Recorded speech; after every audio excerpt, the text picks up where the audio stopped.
What's going on, everybody? Welcome back to the Wrestling Junkies podcast. I'm Mr. Cincinnati. Podcast dad is running a little bit behind, but he will be joining me later on as the show progresses. But thank you so much for joining me today. As always, you can find us on X and TikTok at Junkies Pod.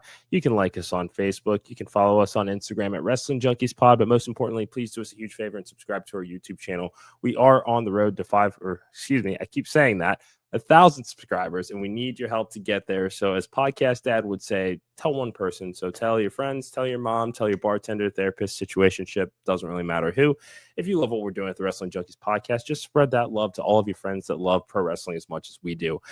Shout out to our friends at the Main Event Wrestling Network at mainevent_net on all social media platforms. If you love great live podcasts, blogs, fan art, movie reviews, vicious rant, vicious karaoke, you name it, we have it. Shout out to the boys at the Main Event Wrestling Network. And where would we be without our incredible sponsors like Gorilla Press Apparel?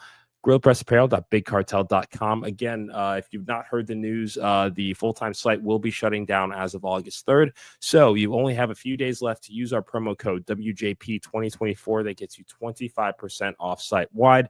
However, if you are a wrestler, referee, manager, promoter, you need some merch for those tables on the weekends, DM our friend Will at Gorilla Press APP on X. He is still taking custom commissions from talent right now. Again, so if you need merch for those tables, go DM Will. He does incredible work. I want to just give a giant congratulations to our friend Jamison Shook, the 2025 Scenic City Invitational Tournament winner. His show, My Kink is Karma, at the TWE Arena yesterday was an incredible success. It is streaming on IWTV now. If you've not gotten a chance to check that out, check out the replay. If you thought that Scenic City Invitational Weekend was bloody, it is so much worse. But again, shout out to Jameson, the rest of the TWE crew. All of that aside, now it's time to introduce my guest today. I'm joined by one of the fastest rising stars in the UK wrestling scene, a man who is shining brighter than the lights in Liverpool. You've seen him climb the ladder, literally and figuratively, and steal the show across promotions like TNT Extreme, True Grit Wrestling, and Wrestling in Newcastle. He is fresh off of a hard-hitting ladder match the fans, including myself, are still buzzing about. He's dripping in gold, and he's always got something up his glittery sleeve. Please welcome friend of the show, Adam Bolt. Adam, what is going on, man? How are you? I'm great. Thanks for having me. It's been a while. That was one of the best intros I've ever had, by the way. Thank you. The glittery sleeve I got certainly me. try.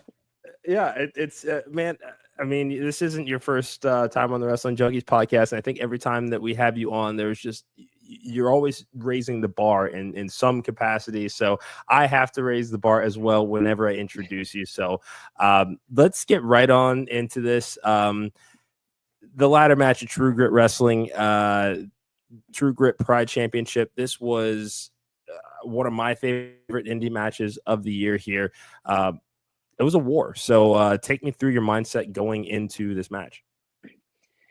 Yeah, so going into it, I'm one of them, like, I know my place on the card a lot of the time, and going into a ladder match, I wanted to do it justice because I know, on when it comes to an indie level something as opposed to a TV level something, there can be quite a big gap due to production and things like that. And I said, if you're going to book me in a ladder match, I'm going to give you a ladder match. So I wanted it to be on par with what people would watch on, a weekly TV program or on WWE, AEW, whatever it is. So I just wanted to steal the show. And more importantly, me and Tony Wright had the same mindset of, although it was on a Pride show, we wanted it to be a main event by any True Grit show standards and not held to a different standard of a Pride show. So we went in with the same goal. We wanted to steal the show, and the aftermath suggests we may have done that. Yeah, I mean, this was. I mean, there have been some hard-hitting ladder matches this year, but there were a few moments during that match that I even recoiled. The neck breaker that you took on the ladder there, just kind of in that bridge. It's. I don't know how you walked away without feeling super sore. I hurt just watching it. Yeah, do you know what? The only thing that actually was bothering me over the days after was when I missed a middle rope moonsault, just because the way I came down on the ladder, it landed all thigh. So I had a big lump on my leg. But if I'm walking away from that match with everything that happened in it, and everything that happened to me, by the way, with only a lump on my leg, I'd say that is a pretty big win. So, yeah, Yeah, no, I'd certainly be inclined to agree, and I would be remiss if I didn't mention, people that did watch this main event might have some similar thoughts of quite a bit of assistance to help you retain this championship. Jackie T, as well as True Grit's general manager, making their presence felt. I understand it. Anything goes in a ladder match, but it does seem that might be just a touch of favoritism going on in the locker room right now. What do you say to that? I would agree. It pays to have friends. I mean, Ivy is my wrestling mum. It's True Grit's fault. I mean, if they are going to have me on their show and have a general manager who happens to be who I have said for years is my wrestling mum, but not only that, outside of wrestling, is genuinely my best mate as well, then she's not going to let me lose my championship. Like, no. And then Jackie T's the same. Jackie T's my other best mate. So, they've kind of backed themselves into a corner with it. So it looks like I'm keeping that championship. Although, if anybody did see the aftermath of that match, just getting rid of Tony Wright, one door closes, another one opens, and then Kid Bandit laid out the challenge. So, yeah. Yeah, and I mean that's certainly a match that I'm on pins and needles waiting for this one to actually take place here. Tell us a little bit about what makes him so unique, and what sort of fresh challenge that this can present to you in your next championship defense. So I've said for a long time, I want to keep raising the bar. So that includes, there's a lot of big names in the UK I haven't faced yet and I've never stepped into the ring with, or I want to go international. I've been open about that for a long time. And if I am not in a position quite yet where I'm going to be taking the fight to them, anybody who wants to bring the fight over here, I'm more than welcome to. So knowing Kid Bandit is currently in Europe and is here long enough to be facing me in August in York, I'm all for it. I mean, it's going to be different. It's going to be hard hitting. I know that because I've seen Kid Bandit, and I'd be lying if I said it.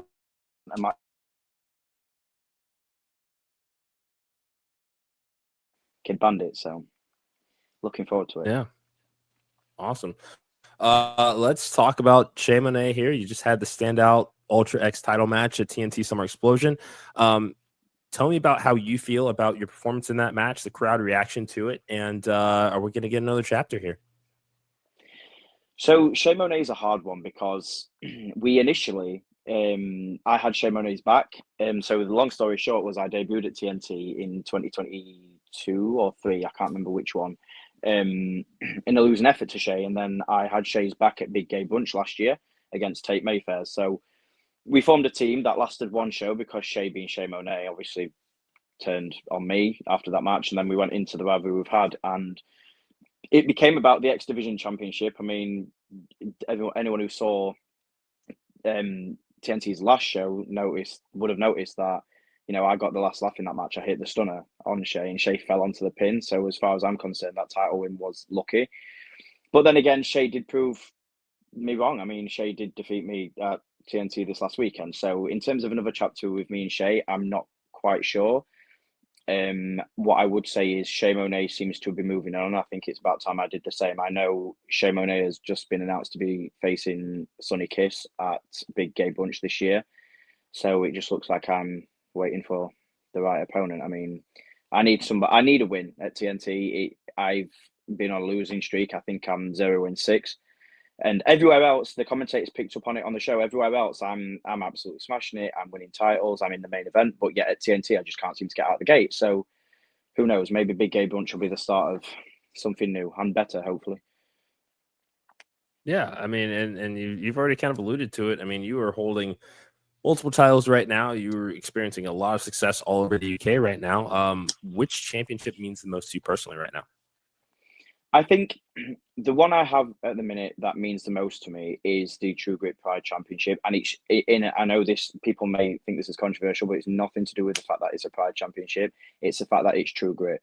Because for those who don't know and those who aren't in the UK, or those who are in the UK but have never worked or been a part of a True Grit show, True Grit is my favorite promotion to work for, hands down, just because JC, the promoter, runs the show perfectly. There is never an issue. The vibe is amazing. And even from a fan standpoint, when you watch the show, there's on one show there will be a story ending, a story beginning, and a story kicking it into the next gear. So all year round, it's like every show feels like WrestleMania. So because it's at True Grit, and True Grit doesn't have a mid-card championship either. So there is literally the women's championship, the main championship, the tag team championships, and then the Pride championship. So it's kind of become that workhorse championship since I won it from Priscilla. So like I'm just having fun with it, and like every defense as well feels like something big. Like it never feels like a day off or like an easy time. So I'd say that is the one, because as well with it being the inaugural championship, sorry, Priscilla won the championship and was the first. I can't change that.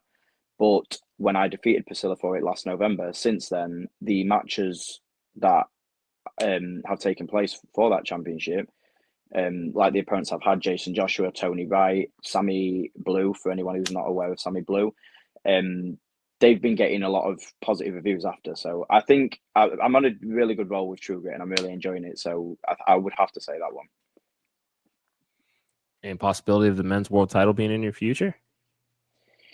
You know what? I do believe that the day comes when that Pride Championship does end up in the hands of somebody else, let's say.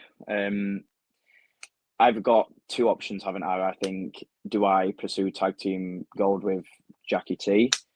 Considering I'm never going to deny it. Jackie T is one of the main reasons I still have this championship, and I have no shame admitting it. But I do think the main championship, the men's main championship, the heavyweight championship, would be my ideal in any promotion as well. Like I feel like I'm ready to carry one of the bigger promotions in the UK. I've proven it in the ladder match. I've proven that I'm somebody that can be relied on for a main event, somebody who can steal a show when given the right spot, or any spot for that matter. So I do believe that is on the cards for the second half of 2025, and if not, 2026. Yeah, and it's not even just the in-ring ability. You have just an undeniable swagger and a charisma. How much of Adam Bolt is you turned up to 11, and how much of it is just the icing on the cake? In all honesty, the best advice I got given when I was first starting out was to find something about yourself and turn it up to 100. And it's the same advice I give people that ask me for advice now when they're starting out.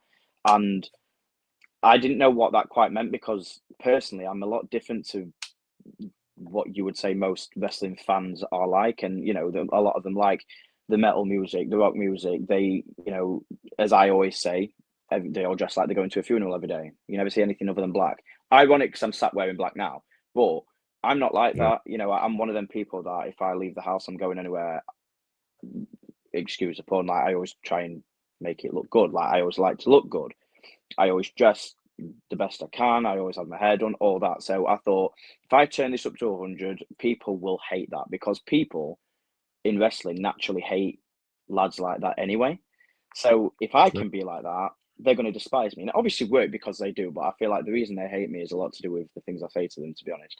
But so yeah, like the lines are blurred between the real me and Adam Bolt. I feel like it is the same person, and my close friends and family tell me that all the time, because I find that I am quite a good insult comic. Well, people think I'm being a comic most of the time. I'm being serious, but I'm just very witty as well. So like, it's rare that people can get the last word with me. So I don't even know the answer to that question. I feel like it is. I don't know who Adam Bolt is away from the real me, and I don't know the other way around anymore. That's okay. That's okay. So let's talk about the rest of the summer here. You've got Summertime Showdown coming up. You're teaming up with Rampage Brown, if I recall correctly. What can fans expect from this tag match?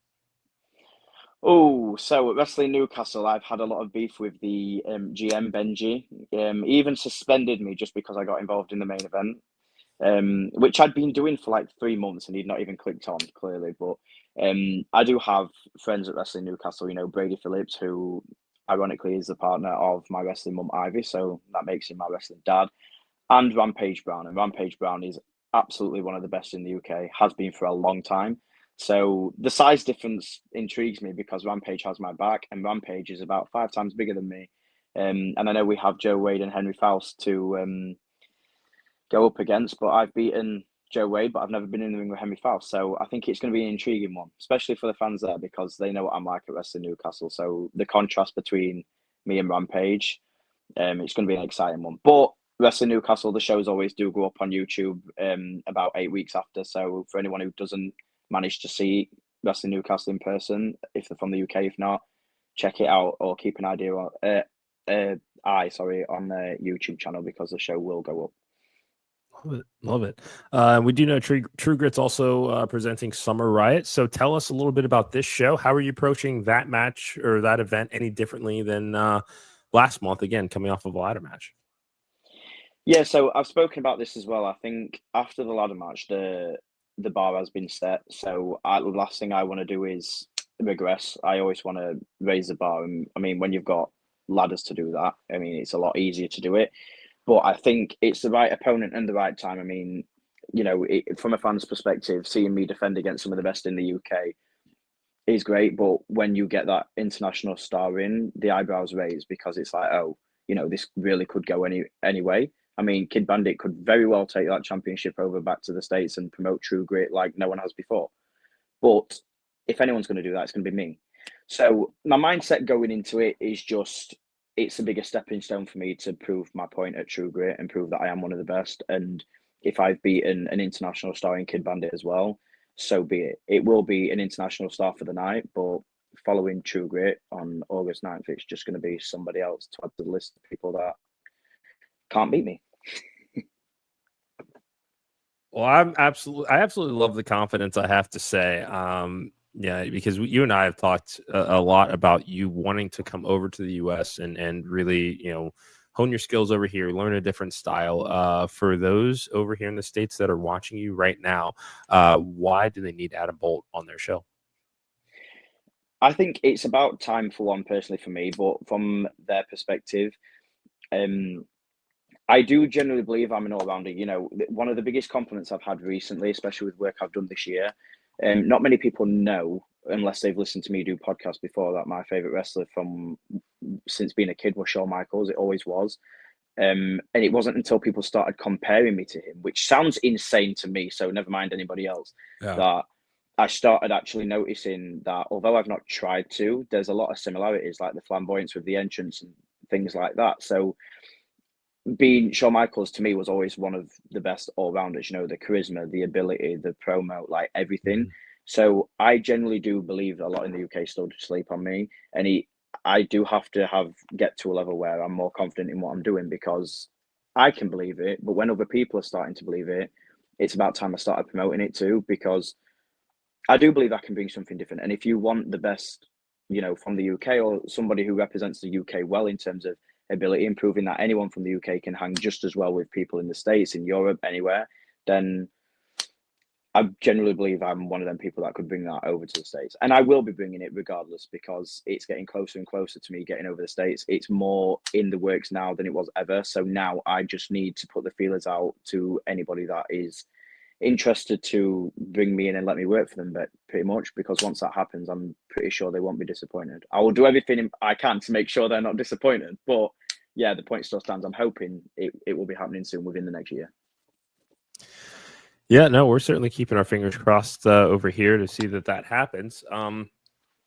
As we kind of wrap up here, we've talked a lot about what's going on with Adam Bolt in 2025, but I want to ask you, what excites you about pro wrestling right now, whether it be WWE, AEW, the Indies? What is it that you are just enjoying, whether it be as a wrestler, or as a wrestling fan right now, in wrestling in 2025?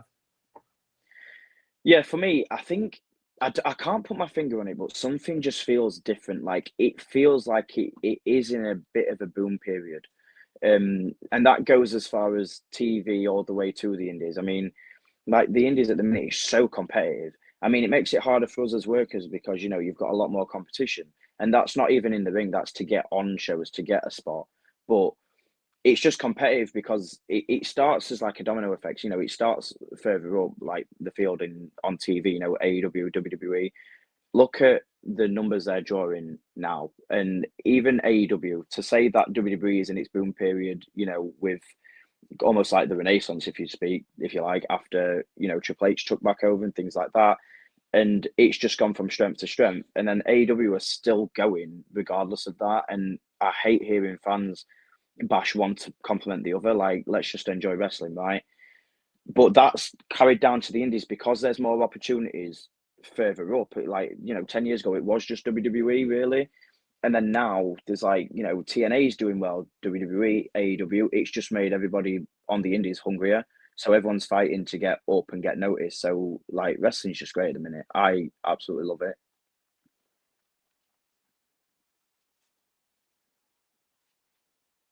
It's been so refreshing to watch because you mentioned that the hunger is now there. We're seeing talents that are released from these companies that are coming back to the indies.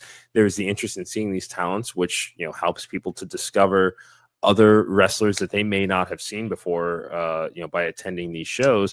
And I mean, I think that that's certainly what we love about the indies right now is you kind of never know who is going to show up and when. So there is that level of surprise and excitement that we may not necessarily always get from a Raw or a SmackDown or a Dynamite, just because we're so fervent to, read the dirt sheets and see on social media what's going to happen and kind of spoil things for ourselves. But there's a genuine element of surprise on the indies that I think that people take for granted.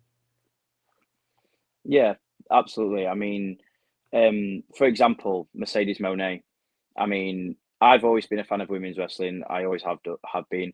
Like, Mercedes Moné is somebody 8 years ago you would have thought is going to be with WWE for life, and then this year, and especially over the last few months, she has just been in the UK and faced Sapphire Reed, who is a great in-ring competitor and a great person as well, but also somebody who is one of the biggest success stories from my training school, House of Pain, in Kanji. Kanji is a great wrestler, great person as well, like one of the nicest people I've ever met. So to see somebody that on a personal level as well get an opportunity against somebody who's such a star in Mercedes, it's like, this is what wrestling is to me. Like you say, when people come, getting released from them companies, it's never a good thing for them. Obviously, people are losing their jobs at the end of the day, but seeing them not go off track and almost go from strength to strength because of that. And then also on the flip side, use their star power to bring up people who are on the path they once were, like, for example, Mercedes and Kanji. Like, it's great to see. It is great to see because it's doing wonders for everybody. Yeah, and I mean, only time will tell. I know that Mercedes certainly is she's been a very polarizing personality since signing with AEW, especially now that she has, I think it's 8 championships now at this point. But that's really the point of pro wrestling is you should want to earn championships wherever it is that you go. And I think that there's a larger story here. Yes, we are seeing the highest of highs here, but you could also make the argument, and one of the most critically acclaimed matches of a massive all-in weekend, Toni Storm versus Mercedes, that maybe in certain situations she takes her eye off the ball just a little bit, just to, she could be the world champion of AEW right now, but only very narrowly fell short to Toni. It just feels like there's something larger at play that that remains to be seen as far as the downfall. Yeah, exactly, and that is the beauty of wrestling. I mean, to me, it is this exact same situation we had with Roman Reigns a few years ago. So Roman Reigns was carrying this championship for 3 years, right? And people, wrestling fans like to have a moan; they get fed up with it. But how much bigger was that moment when Cody beat him? And this is what I'm talking about. So Mercedes Moné may be, one of the championships she carries is the Rev Pro Championship. If everybody knows that Mercedes has 8 championships now, how big do you think that will be for the person that beats Mercedes for that Rev Pro Championship?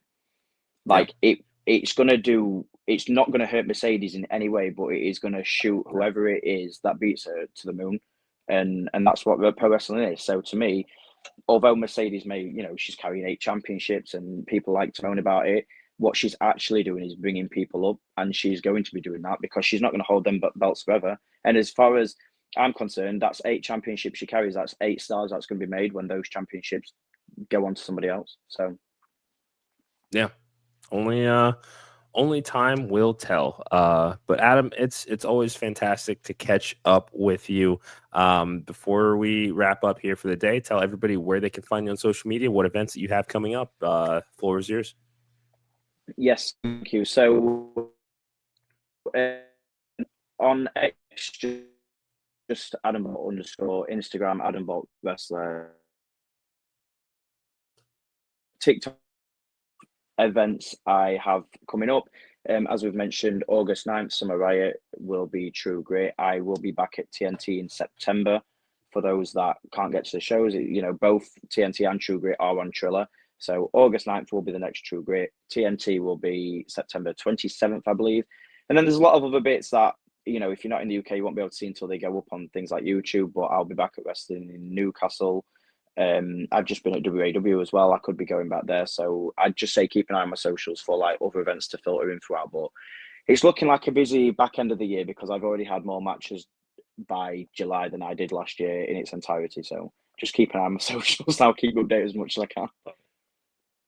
Awesome. Well, we appreciate you joining me. Podcast Dad, and this completely slipped my mind as he is on vacation this week, and I just completely fucking forgot. So that is going to do it for our episode today. Thank you to Adam Bolt for joining me. Thank you to everybody watching tonight. Again, you can find us on X and TikTok at Junkies Pod, at Wrestling Junkies Pod on Instagram. Like us on Facebook. Subscribe to our YouTube channel. Adam, thank you so much once again. Stick around for a quick second, but I will be back tomorrow. We have Tiffany, Queen of the Indies, as my special guest, and we're just going to talk everything related to SummerSlam right now. We're going to break down Raw, preview NXT. Should be a fantastic episode tomorrow, 6:30 p.m. Eastern. For Adam Bolt, I am Mr. Cincinnati. This has been the Wrestling Junkies podcast, and until tomorrow, enjoy the grab.